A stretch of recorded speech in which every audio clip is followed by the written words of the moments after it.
আসসালামু আলাইকুম, সবাইকে আজকের ক্লাসে স্বাগত জানাচ্ছি। আমি খাদিজাতুল জোহরা। আজকে আমরা ফিনান্স, ব্যাংকিং ও বীমা এর প্রথম পত্র ফিনান্স থেকে অধ্যায় 1 তৃতীয় ক্লাসে আলোচনা করছি।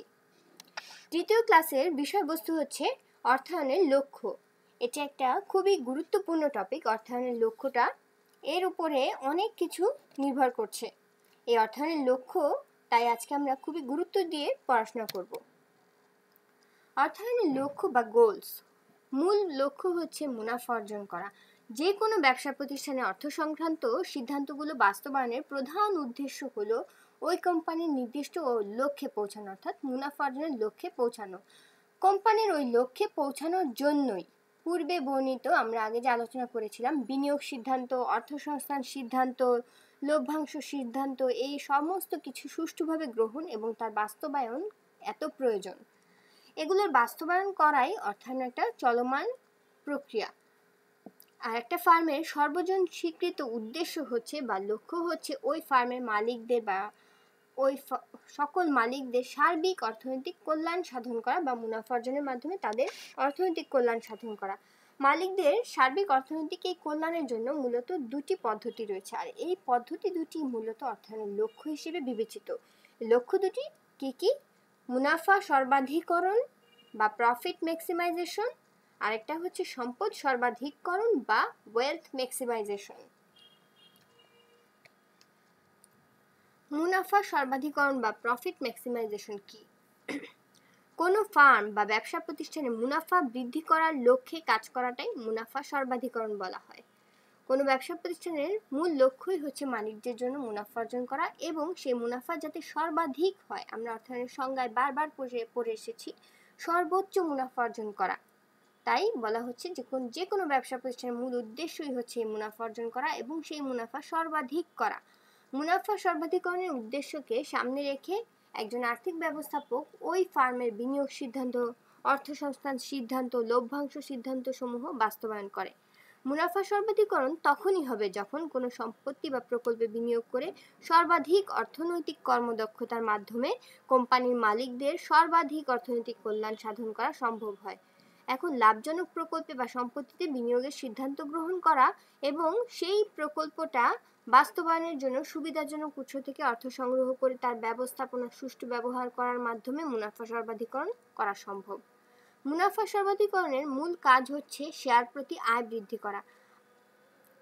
কোম্পানির যে শেয়ার, সেই শেয়ার থেকে যে লভ্যাংশ আসে সেই লভ্যাংশের পরিমাণ প্রতি বছর বৃদ্ধি করাটাই মুনাফা সর্বাধিকরণের কাজ। আর এই উদ্দেশ্যে মুনাফা সর্বাধিকরণের বেশ কিছু করণীয় কাজ থাকে। কিভাবে মুনাফা সর্বাধিকরণ করা যায় সেগুলো হচ্ছে, প্রথম কাজ, যদি প্রতিষ্ঠানে ব্যয় কমে আসে তাহলে মুনাফা বেড়ে যাবে, তাই ব্যয় কমাতে হবে। ব্যয় কমাতে পারলে মুনাফা বাড়বে। তাই অনেকে মনে করে উৎপাদন খরচ এবং প্রশাসনিক বিক্রয় খরচ এগুলো কমিয়ে ফেললে মুনাফা সর্বাধিকরণ সম্ভব।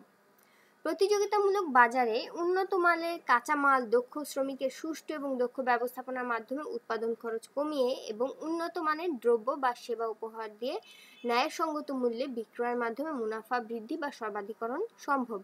এতে বেশ কষ্ট হলেও সম্ভব। সুতরাং আমাদের মূল কাজ কি? সবকিছু উন্নত রাখবো, সব ভালো হবে, কিন্তু তারপরেও ব্যয়টা কমিয়ে আনা। সুতরাং ব্যয় সংকোচন করা মুনাফা সর্বাধিকরণ লক্ষ্য অর্জনের জন্য অতি আবশ্যক। আবার অনেকে মনে করেন আমরা যদি বেশি দামে পণ্য বিক্রি করতে পারি তাহলেই বেশি মুনাফা হবে, অর্থাৎ উৎপাদিত পণ্যের মূল্য বৃদ্ধি করে মুনাফা বৃদ্ধি বা সর্বাধিকরণ করা যায়। তবে প্রতিযোগিতামূলক বাজারে সবসময় তা সম্ভব নাও হতে পারে। অর্থাৎ অন্যান্য প্রতিষ্ঠানরা যদি একই পণ্য, একই মানের পণ্য কম মূল্যে দেয়, সেক্ষেত্রে গ্রাহকরা বা ভোক্তারা তাদের কাছ থেকে পণ্য কিনবে, আমাদের পণ্য কিনবে না। আমরা সেক্ষেত্রে ক্ষতির সম্মুখীন হয়ে যেতে পারি। তবে দ্রব্য বা সেবার গুণগত মান যদি বেশি উন্নত করা যায় তাহলে তা সম্ভব হতেও পারে। তো আমাদের পণ্য অন্যান্যদের থেকে খুব বেশি উন্নত, সেক্ষেত্রে আমরা যদি কিছুটা এক্সট্রা মূল্য বা দাম নিয়ে থাকি তাও ভোক্তা আমাদের পণ্য কিনবে আমাদের মানের কারণে। এক্ষেত্রেও মূলধন মুনাফা সর্বাধিকরণ সম্ভব হবে।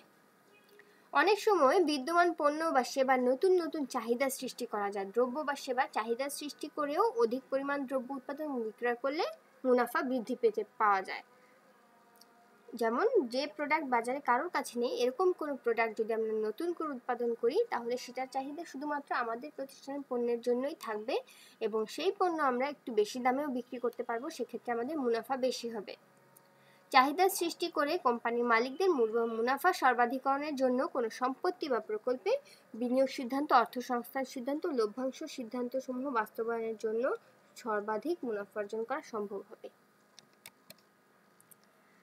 এখন আমরা যেগুলো বললাম, যে করণীয়গুলো বললাম, এগুলো সবসময় সম্ভব মানে সবসময় এগুলো করা সম্ভব হয় না, যে ব্যয় চাইলেই কমিয়ে আনা যায় না, চাইলেই পণ্যদ্রব্য বেশি দামে বিক্রি করা যায় না।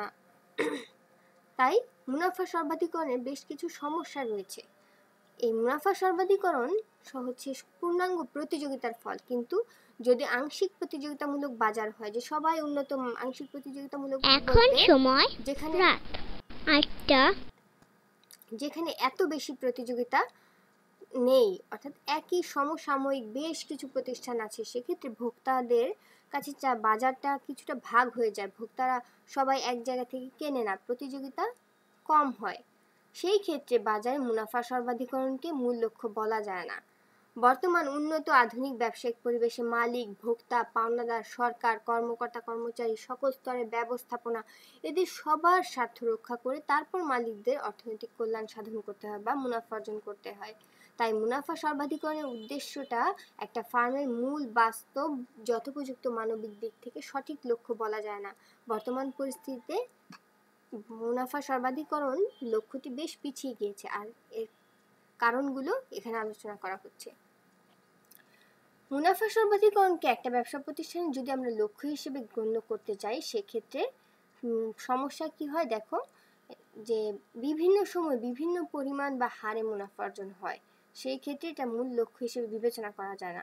উদাহরণ দিই আমরা একটা প্রকল্প ক এবং খ দুটিতেই যদি তুমি 40,000 টাকা করে বিনিয়োগ করা হবে, প্রকল্প ক থেকে আগামী 3 বছরের প্রতি বছরই 20,000 করে পাওয়া যাবে, তাহলে কি হলো যে 20,000 20,000 20,000 60,000 মোট মুনাফা পাওয়া যাবে প্রকল্প ক থেকে। বিনিয়োগ করছি 40,000, পাচ্ছি 60,000, অর্থাৎ মুনাফা থাকছে আমার 20,000 টাকা।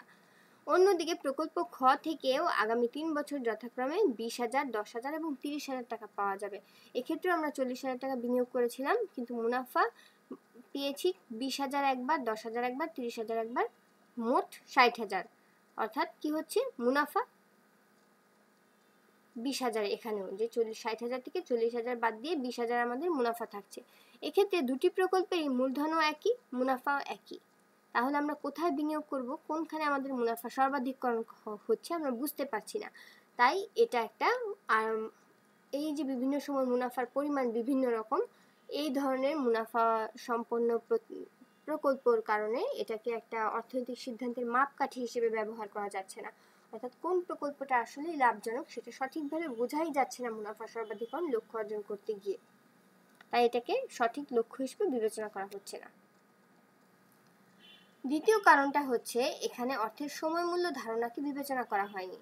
অর্থের সময় মূল্য ধারণাটি অবশ্যই বিবেচ্য বিষয়। উপযুক্ত এই যে দুটি প্রকল্পের কথা আমরা বলেছি, দুটি প্রকল্পের কার্যকাল ভিন্ন হয়, বিভিন্ন সময় মুনাফাও ভিন্ন। এখানে আমাদের প্রকল্পের মেয়াদ কত কোনোটাতে বলা নেই, আবার বিভিন্ন প্রকল্পের মুনাফাগুলোও ভিন্ন ভিন্ন। ভবিষ্যতে প্রত্যাশিত মুনাফার বর্তমান মূল্যে আমরা যদি রূপান্তর করতে যাই, দেখা যাবে একটাতে বেশি আসবে, একটাতে কম আসবে। এটা মুনাফা সর্বাধিকরণ লক্ষ্যটা বিবেচনা করছে না, সে শুধু দেখছে মোট মুনাফা কত। তাই এই মুনাফা সর্বাধিকরণ লক্ষ্যটি সঠিক লক্ষ্য নয়। এরপরে আসছি মুনাফা সর্বাধিকরণ লক্ষ্যের আরেকটা অসুবিধায়, এটা হচ্ছে এই লক্ষ্যটা বিনিয়োগের মুনাফার জন্য ঝুঁকি বিবেচনা করে না।